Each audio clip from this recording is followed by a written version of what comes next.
Welcome to the Jill on Money Show. It's Tuesday, July 23rd, and we are here answering your financial questions.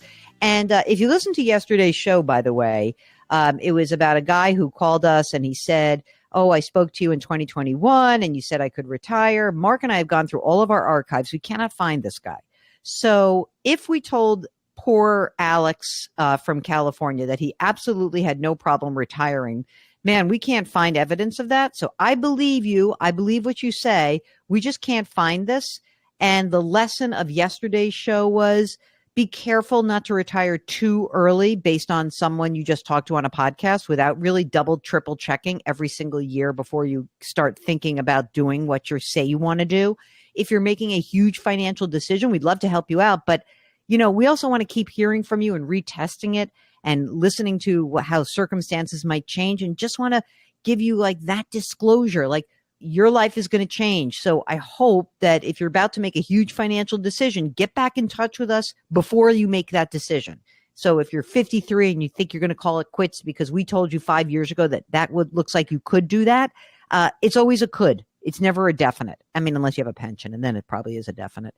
Anyway, if you've got a financial question, if you've got something going on, if you're making big life decisions, get in touch with us. Go to jillonmoney.com, click the contact us button, and let us know what is going on, and we'll try to give you some guidance. Again, you can't take this all to the bank. It's like we're giving you the best guesses that we can, talking about years in the future. All right? So today, we are going to talk to Pat from Delaware. Pat, are you now nervous about asking us any question? Because we're like, nah, don't hold us to it. No, I think mine is pretty specific. So. All right. How are you today? I'm well. How are you? We're doing great. What's going on for you? So my question was, we are having a kitchen remodel done. And I'm trying to decide with interest rates, what they are currently, if it's smarter to, so I'll say I'm 61 and my husband's the same age. So I'll start with that because I know that's important. But I'm wondering if it's okay to borrow the money from my 403B and pay myself back with interest-free, basically, or to take a loan at the lowest rate I can find currently is 5.99%.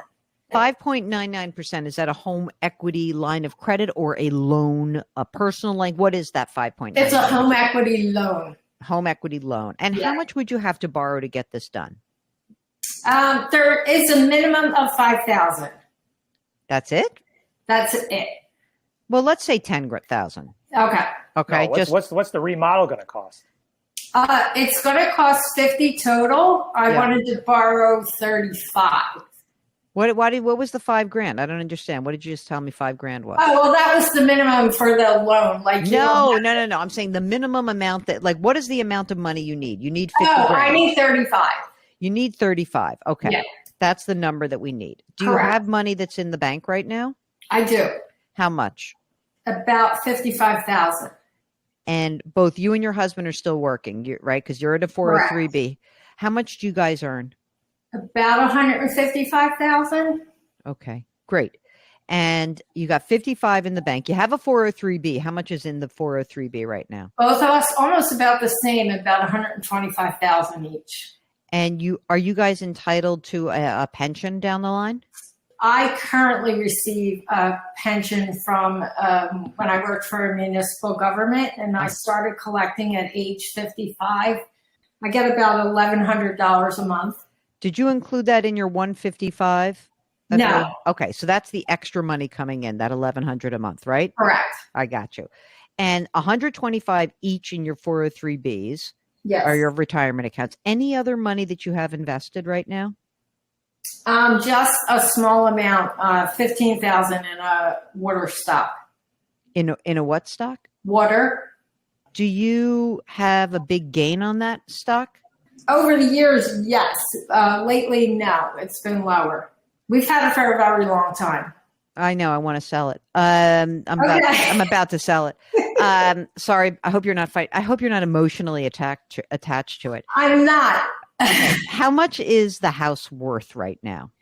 It's probably, I will low ballpark it at $500,000.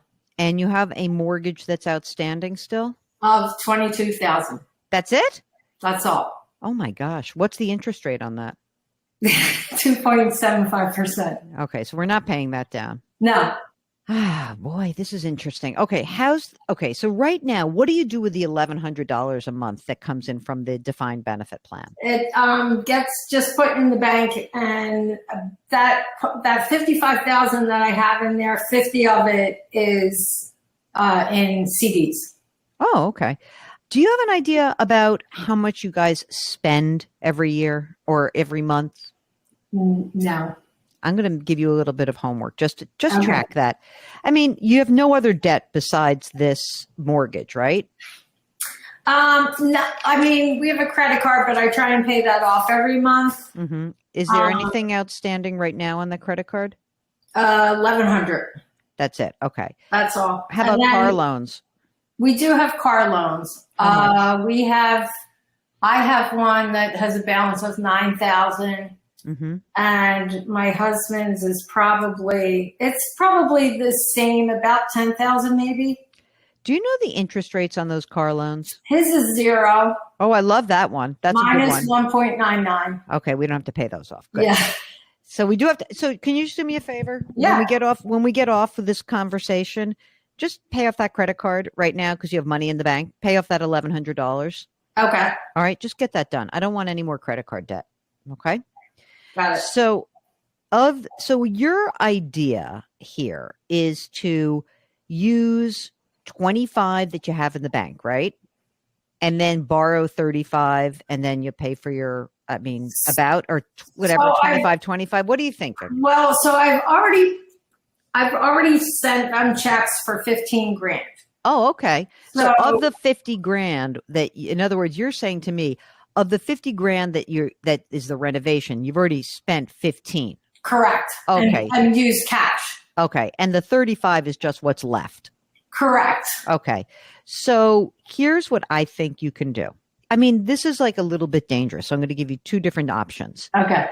And I'm not sure I would do the home equity loan. I mean, the reason why the 403B loan is nice is that it's not that it's zero interest, because there's a cost to this loan in that the money that you borrow is not invested. So it's outside of so they kind of segregate that money until you pay it off.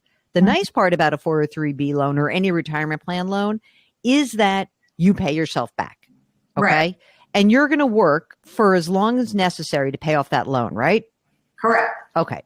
So that's one. So I kind of like that. It's a very facile way to get a loan done. However, I want to sell this water stock like ASAP. So what you're going to have to do, if we sell that stock and it's worth 15 grand, you're going to have like some sort of weird estimate. Like, did you inherit this or did you buy it? No, we bought it. What year did you buy it? Probably around 94, 95. Okay, in 1994, 1995. And did you buy it directly through the company? Is it Correct. Okay. So they have a record probably. And what you're going to find out for them is, what is my cost basis? Okay. Mm-hmm. What is the price that I actually paid for the stock? Right. Plus any dividends that were reinvested. Because a lot of times when people buy stocks like this, they do it through a dividend reinvestment plan or a DRIP. So yeah, that's what this is. Okay. So what you want to find out is, what is the amount of money I spent on the stock plus all of the dividends that have been reinvested? That will raise your cost basis. So I'm going to give you kind of a rough way this works. Presumably, let's say you bought it for $5,000. It grew, plus there was dividend reinvestment. So you kept buying little fractional shares of it.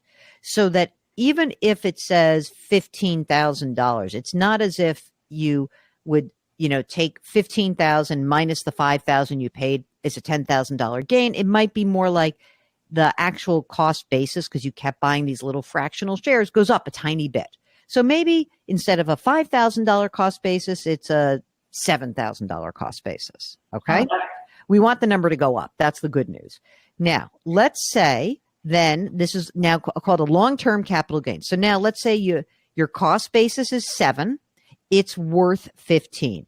You sell the stock, that means you have an $8,000 gain. All right. Mm-hmm. Now, on your total $155,000 of income, you're putting money into retirement still, right? You're putting money Correct. away, and Yes. it's pre-tax, right? Correct. Okay. So in that case, the amount of the tax that would be due on that gain of $8,000 is probably only going to be 15%, 1-5. Okay. That doesn't seem like a big price to pay based on that.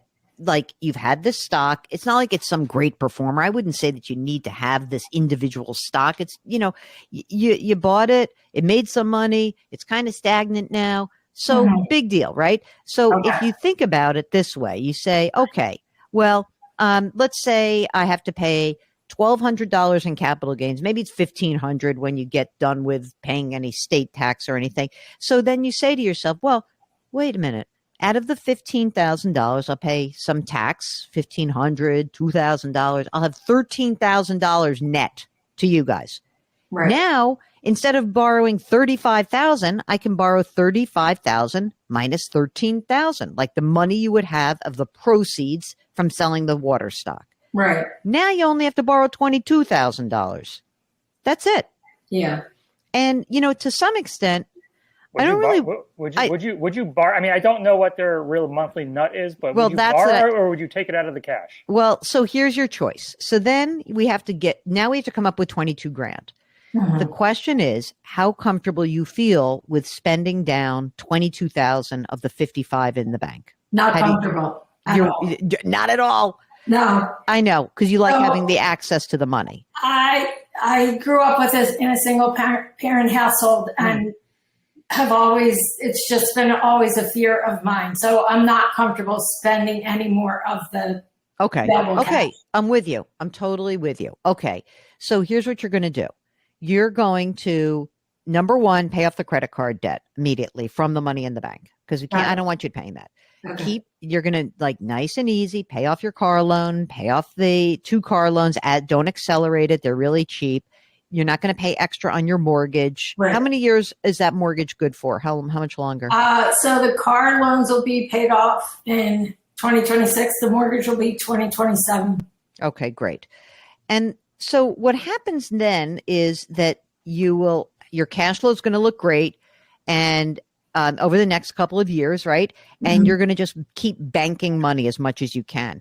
Keep putting money into your 403B because you're going to pay this loan off. Right. And then you're going to be good. But I want you to do one other thing for me after this project is done. Sure. I would love for you guys to just track how much money you're spending on a monthly basis. It does not have to be an exact science. Honestly, Pat, I just want you to get a sense of, you know what, of that 155, you know what we really spend every single month?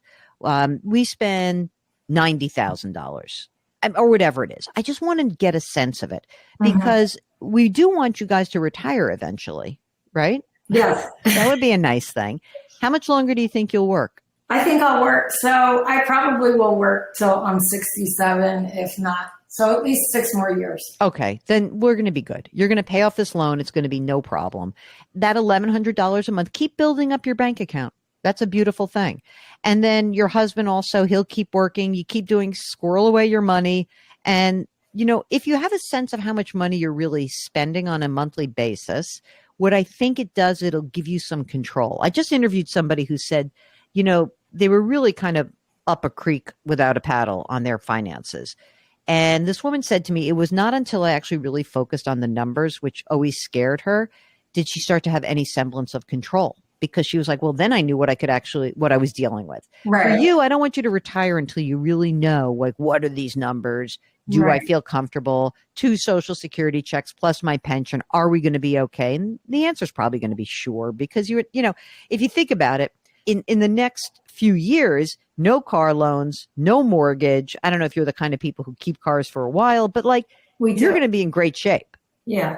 And for given what you just said, emotionally, you like having a little bit of extra money in the bank, keep building up that account. Keep building it up. And it's going to make you feel better and better. Okay. Don't lose your job. If you lose your job, they're going to make you pay off the loan immediately, by the way. Yeah. But you're not going to, right? No. All right. Go build your kitchen. I can't wait to hear about the appliances. Take pictures. Thank you so much. If you are thinking about a project and you're thinking about how on earth am I going to finance it, give us a holler. Go to JillOnMoney.com, click the Contact Us button. Let us know if you want to join us on the air live by checking that box while you're on the website. Check out all of our content that lives there. And also just look at the video stuff. It's a lot of fun. We've got the YouTube show, Jill on Money, powered by The Compound, and also lots of videos from TV appearances and stuff like that. So that would be wonderful. Hey, guess what? You can subscribe to us on the Odyssey app or wherever you find your favorite podcast. Please leave us a rating and review wherever you listen. And of course, try to do something nice for someone else today. Change your work, change your wealth, change your life. Thank you for listening. We'll talk to you tomorrow.